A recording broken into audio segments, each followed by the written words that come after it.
What's up, everyone? Aaron Nagler here with Cheesehead TV. It's your Packers Daily Chat. It's Friday. It's the last chat of the week prior to the Packers taking on the Washington Redskins on Sunday in Washington. In our nation's capital, Packer Nation will be there in force, undoubtedly. Washington, not quite the draw it used to be. Their hometown fans staying away in droves of their home opener last week. Tend to think you'll see an overabundance of Packer fans on Sunday. Obviously, that's good for the Packers, good for their snap count, good for Rodgers being able to manipulate the line of scrimmage. Speaking of Aaron Rodgers, he did not practice again today. However, the Packers in general don't practice on Fridays, but he will be practicing on Saturday. It will be his lone practice for the week. Mike McCarthy indicating earlier today that things are progressing as expected with Rodgers, and he should be good to go for Sunday. Hello, everybody. Signing in the comments. It's always good to see everyone. Do you think the Packers ever trade for Earl Thomas? No, I don't. I know Packer fans are very anxious for some defensive reinforcements. I don't see Brian Gutekunst making any moves, at least of the major variety. Like I said yesterday, I do expect him to continue to churn the bottom of the roster, but I don't think you'll see any major acquisitions throughout the season. Hello, Jennifer. Thanks for joining us. Jair Alexander versus screens is my spirit animal. Connor, you got that right. His ability on the perimeter and the way he takes on the initial block and sheds it to help with the tackle or just to make the tackle outright has been really impressive through the first 2 weeks. It's funny. It's something they sure could have used last year when they were gashed by all those perimeter screens week after week. He is not having it. And I don't think it'll be long until you see offensive coordinators specifically calling those plays away from Alexander, or at least giving their quarterback the option to go away from him if that play is called, because it's pretty clear, at least through these first 2 weeks, that he's not having it, no doubt. Oh, thanks, Mike. Very nice of you to say. Chrissy says, so happy Jones is back. I think the Packers will be too. I don't think there's any question that he is their most talented running back. I don't know what to expect as far as how he's going to be integrated into the game plan. I do think he'll see a number of touches early on in the first half, and if he gets hot, I wouldn't be surprised to see Mike ride him a little bit. Maybe a good share/split between he and Williams. Speaking of which, I talked about that and a few other things in my preview and prediction piece for the game. Make sure you check that out at cheeseheadtv.com. It went up a little while ago over there at cheeseheadtv.com. How much will King's injury hurt our defense? Well, Zachary, I think it shouldn't be the big problem it was last Sunday, because they'll have a week to prepare for it. He's been pretty much thought of to be out all week. So they've been practicing as though he won't play. And I think they'll have a good plan. I think you'll see more Josh Jackson than you will Devon House. I think that's a good thing. Now, that's not to say that they won't miss him, because I think they will. I think he's a young, talented player, one of the better members of their secondary. But I think with a week to prepare, coupled with, the fact that Washington doesn't have, top flight wide receiver. They don't have a Stephon Diggs. They don't have a Julio Jones, if you will. There's not a monster number one wide receiver you're worrying about that should allow the Packers to kind of operate as they need to. In the secondary, Josh Jones needs to be used as a blitz guy. I don't know about a blitz guy, Michael. I think they may bring him on some pressures, but more than anything, I think they need to use him around the line of scrimmage. I think he will most likely take the snaps that you saw Whitehead taking through the first 2 weeks. It's not an exact switch. I think you may see him play both down by the line of scrimmage and maybe on the back end a little bit. But more than anything, I do think the closer he is to the line of scrimmage, the closer he is to the physicality and the action, that's where he can really kind of shine. We saw last year he has trouble in space. He has trouble in one-on-one coverage. I think they're going to try and limit his exposure to those situations. Do we see a lot more of the 13 personnel this weekend? Seemed to help in the run game last week. I don't know if you follow me on Twitter, but I was calling for it earlier this week when I was watching the tape. There's no doubt that the tight ends on the roster give them a lot of flexibility, not only in the running game, but protecting the quarterback, mixing things up, keeping defensive coordinators on their toes. It's something to watch for, no doubt. I don't know if they'll ever feature that personnel group. in the sense of like the way we saw them feature 3 wide receivers a couple years ago, or even last year. But I do think it's something they need to utilize more, especially with the personnel that they have on hand. Secondary will need to stop the run. Zachary, I agree. It's a group effort. I think there's no doubt that their defensive front, the defensive line in general, should have the upper hand against their offensive line. They're really banged up, especially along the interior. Mike Daniels, Kenny Clark, Muhammad Wilkerson, they should be able to control this game. And if they are controlling the interior, undoubtedly the Redskins will try to flow things outside. That's where the secondary can come up and be a part of the solution as far as going downhill, getting Adrian Peterson before he gets ahead of steam. Because as old as he is and as ineffective as he was last week against the Colts, I still think he has the tools to be a battering ram, to be the kind of problem on early downs that you want to avoid. If they have a group effort and they limit his effectiveness, get Washington into some 3rd and longs, then I think they'll be cooking with gas. I've said it all week. I said it again in my piece today. Chris Thompson is really the one that worries you out of that backfield. But that's much more in the passing game than in the running game.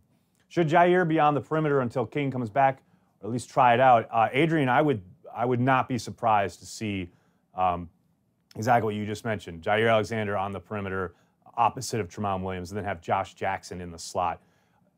On the play, it's funny because when House got beat for the 75-yard TD, the very next defensive snap was the interception that went to Clinton-Dix. And on that snap, on the left side, it was indeed Alexander on the perimeter and Josh Jackson in the slot. I think there's a good chance that's how they start this game. Now, who knows what their game plan is? Who knows if they even stick with that, even if it is the starting group. But I do think my hunch is that's how they'll come out, at least initially.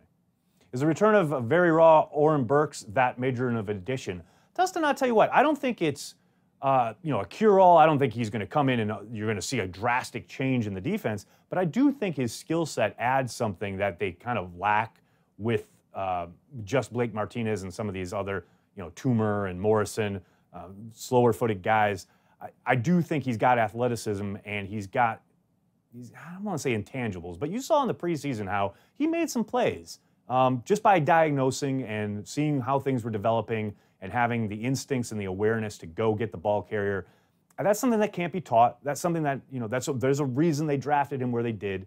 I think the upside is there. I agree with you. He is, he will be making his first NFL, you wouldn't even know if he's starting, but it will be his first NFL action. He's going to be raw. He's going to make mistakes. But I do think you saw enough this summer. The promise is there. The potential is there. Just got to get him on the field to help him realize it. That starts Sunday in Washington. I hope we are Jonesing ×2 this week. Jonesing ×2, having both Josh and Aaron back in the action. I think we will be, John. I think you'll see Josh and Aaron back out in the field quite a little bit. I believe this game will see all of our weapons in high force. Breakout game for Jimmy Graham. Jason, I wrote, maybe not breakout game, but I do think this will be a big opportunity for Jimmy Graham. Washington looked very vulnerable against tight ends last week. Andrew Luck found the tight end position 5 times, 1 time for a touchdown. Jimmy Graham should have multiple opportunities, especially if they're keyed in on Devontae Adams and Randall Cobb, which I suspect they will be. Jimmy Graham should at least see opportunities to be highly productive on Sunday. I'm liking how, I imagine that Gutekunst is running the show so far. You? Question mark? John, so far so good. I think Gutekunst has done some really nice things. I will probably always have an issue with the fact that Eric Reed is sitting out there as a free agent that I think would immediately help the back end. I know he's not a coverage wizard. I know he is not, he's not Ronnie Lott in his prime, but he is easily better than every other safety on the roster outside of maybe Clinton-Dix, but maybe even better than Clinton-Dix. And I can't sit here in good conscience and say you're doing everything you can to improve the team if you're letting an asset like that just sit out there. But that's just me. That's just a personal opinion, and I understand there are others who differ. Now, all of that said, yes, I do think Gutekunst is doing a very good job. I think he's done a very good job constructing the roster. The other real quibble I have had is obviously with Kyler Fackrell being allowed to stick around, but that's for another rant. MVS needs to go deep this week. Ward, it's a possibility. I know he caught the one short one against the Vikings last week. I think that will evolve as the year goes on. I don't think you're ever going to see him in a featured role. Maybe they send him deep, but I don't think that's ever going to be a primary read, at least early on in the season. Now, as the year goes on, he develops chemistry with Rodgers, a little trust, and then maybe you'll see a little bit more of that. I miss your live on-location pregame chats. Well, Connor, they're still doing them at Packers News. Just make sure you're checking out, I think it's Pete and Ryan doing those for the game. I'll tell you what, though, speaking of game day chats, make sure you're checking the Cheesehead TV YouTube page this Sunday during the game. Corey and I are going to be watching the game live with you guys. We'll be drinking beer, we'll be chatting, we'll be talking about the game, and who knows what else. It's just something different, something to try it out. YouTube exclusive, though, so make sure you're checking the YouTube page on Sunday afternoon because, you know, you ain't got enough to do. I didn't hear Aaron Rodgers speak. Did he really say he's worried about the knee getting worse? Matt, this has been the most blown up throwaway quote ever in the history of the NFL. Now, here's a dramatic reenactment of how it actually went down versus how the media/internet has made it sound like it went down. Now, what really happened was, Aaron, are you concerned about the knee possibly, you know, going out there and making the knee injury worse? Now, here's how he actually answered. Yeah, you know, it's always a worry. It could go back, but, you know, it's no big deal. That was the spirit of how he really answered that question. Now, here's how the internet has decided it's going to cover that statement. Aaron, are you worried about the knee possibly coming back? I cannot continue another day with this knee. I am so worried. That's how the internet wants you to believe Aaron Rodgers answered that question. Reality, the internet. I'm just saying. Craig, that's very nice of you to say, but if I was a good actor, maybe I'd be a working actor. I don't think it's working. Take a shot each time McCarthy takes a timeout when the Skins have the ball at the end of the half. I don't know, Connor. It actually worked last week. They got the ball back and scored a field goal. Maybe giving McCarthy a little confidence. Careful what you wish for. We'll all be drunk. You like the internet's version better. Thanks, Corey. Nice. Always nice to see Corey, who is back there somewhere, joining us on the chat. Jordy was great, but look how Allison is performing right now. We have plenty of weapons. Nick, I could not agree more. I know there were a lot of, you know, wringing of hands, gnashing of teeth when Gutekunst made the tough but right decision to let Jordy Nelson go. I think 2 weeks in, Allison has shown you he's more than capable of stepping up. In fact, I think he's done more in these 2 weeks than Nelson did the entire time Rodgers was out last year. And even when Rodgers was in, he was catching things in the red zone, but he did very little between the 20s. That's not to diminish what Jordy Nelson gave to the organization at the height of his powers. He was absolutely wonderful. Obviously helped them win a Super Bowl. Will never be forgotten, but it was time to move on. We are 0-4 in the coin toss. Zachary with the stats here. Did you see Jordy put in zero effort to make tackle after Carr's INT versus the Rams? No, but I'm not surprised. Why are good pass rushers so hard to find? Tyler, they're like finding gold. I mean, that's why those guys get paid the big bucks, even though 2 of the Packers' outside linebackers are in the top 10 for outside linebacker salaries this year, which is kind of depressing. But yeah, it's just the nature of the beast, man. They are worth their weight in gold, and that's why they get paid big bucks. More Marcedes Lewis this week. Jonah, we can only hope, especially if they want to run the ball. I think the Washington defense is going to be pretty stingy in regards to allowing things to happen through the air. I think on the ground is where they're going to kind of exert their will, and if you're wanting to step on an opponent's throat in the running game, Marcedes Lewis is a good way to go about it. Ask Gruden how hard it is. I like it. Do we see more of Gilbert in the 3 technique on obvious passing downs with Perry and Matthews on the outside? Mike, I like where your head's at. It's a possibility. Pettin's certainly shown no hesitation to kind of mix and match up front there. I would like to see that. I obviously can't say how Pettin's going to go about it. I'm all for getting the best pass rushers on the field and getting after the quarterback on 3rd and long, obvious passing situations. They've played a whole heck of a lot of Matthews and Perry on the outside. and done some. They did a lot more stunting down the road, down the line there against the Vikings. I'd prefer to maybe a little bit, few more straight rushes and get Gilbert on, and heck, move Matthews to the inside and get Gilbert on the outside along with Perry, because you know what Perry's going to do. Perry's got that bull rush. That's all he's got. He has no counter. Sometimes he gets there with the bull, and sometimes he doesn't.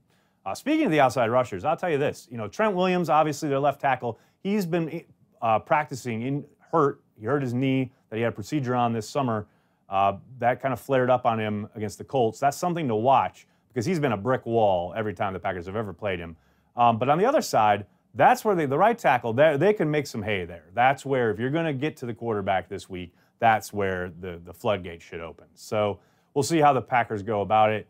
But just even an injured Trent Williams is probably enough to keep Clay Matthews at bay. Is there anything to the TV coverage not listing Daniels as a starter, or is that just nothing? Connor, that's nothing. They are given whatever the teams designate or offer up, usually the PR group, to the TV groups. That's what they run with. So a lot of it will come from the coaches as far as how they're going to come out that very first snap, but it doesn't mean anything. It's not a designation of like being a captain. It's like you're not a starter anymore. It's just how coaches anticipate playing that first snap. Now, especially on defense, sometimes that'll change. If you anticipate them coming out in a certain formation or personnel grouping and they switch it up on you and say you thought they were going to come out power early on and they come out in 5 wide, well, you're going to counter with your nickel or dime, meaning you're most likely going to be taking a defensive lineman off the field. That really isn't anything to pay attention to. Matthews has been doing good at covering the flat versus rushing the edge. John, I agree. They've been dropping him into coverage quite a bit. I wouldn't say noticeably more than they did under Capers, but it's something he's been doing a good job of, and I think he's done a really good job of affecting the quarterback and making that quarterback either look elsewhere or have to pull it down and run.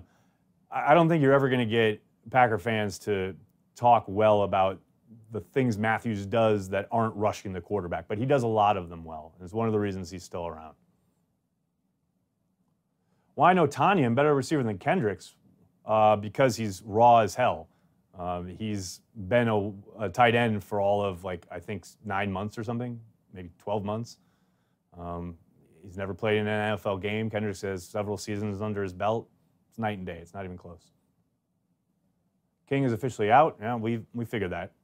Over under 3 sacks on Smith this weekend. Give me the under. I'd like to think more, but it's not a team that's shown a predilection for getting to the quarterback, at least not yet. How glad are we that the Packers didn't release Bulaga for salary like so many people were pleading for this offseason? Nolan, I understand it. I understand where people were coming from on that one. I never agreed with it. I said pretty much all offseason, like it sounds like you were, when he's on the field, he's one of the best in the league at what he does. And it's frustrating that he misses so much time with injury, but he's an asset. He's absolutely an asset. Now, I know Bob McGinn reported that they asked him to take a pay cut and he refused. Now, Bulaga shot that down in the locker room, but what's he going to say, right? I wouldn't be surprised if the Packers did try to get him to take a pay cut. But so far, so good, and you see why they want him out there, because he's one of the best in the business. Are there any paths to acquiring pass rush help this year? Charlie, there are. Obviously, a trade being probably the best one as far as if you want to get a quality rusher, but I don't see it happening. I think Gutekunst is very much Norman Dale. This is your team, and they're going to roll him out there and see what happens. Is there any word, good or bad, on Spriggs? I don't know about word. His last outing in the preseason was his best outing. So maybe he's improving as the year goes on? I don't know. Mark Murphy won a Super Bowl with the Redskins as a player. I know he played for the Redskins. Was he there for their Super Bowls? I can't remember. Probably. I just don't want to agree with you outright and then have someone Google it and say, no, you're wrong. So I assume you're right. I can't remember off the top of my head, though. But I do love that his roommate was Charlie Casserly. Or not Charlie, not his roommate. Was it his roommate? It might have been his roommate. I know he and Charlie Casserly are good friends. What's Washington's strength? That's a good question. I'd say their pass defense, actually. I think their offense is going to continue to try and find its way. Obviously they got a new quarterback. Alex Smith has kind of reverted back to captain check down, what we've gotten used to him being for much of his career after he really let it loose last year. I think Chris Thompson and Jordan Reed are their strengths on offense, but overall, the thing they do the best probably is stop the passing game. Of course, that's only through 2 weeks. That's against Sam Bradford and Andrew Luck. Andrew Luck, who's now played his second game after missing a year plus. So who knows? You see the Packers winning in LA? Axel, I can barely get to the end of this chat to where I have to put the stuff up on YouTube and then go to a bar and have a drink on Friday night. So let's just take it one game at a time, all right?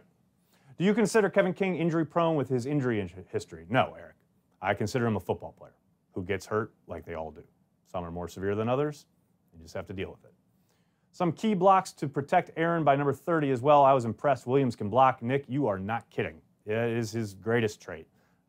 It's funny because so many people want to rush Aaron Jones onto the field, want to throw aside Jamaal Williams.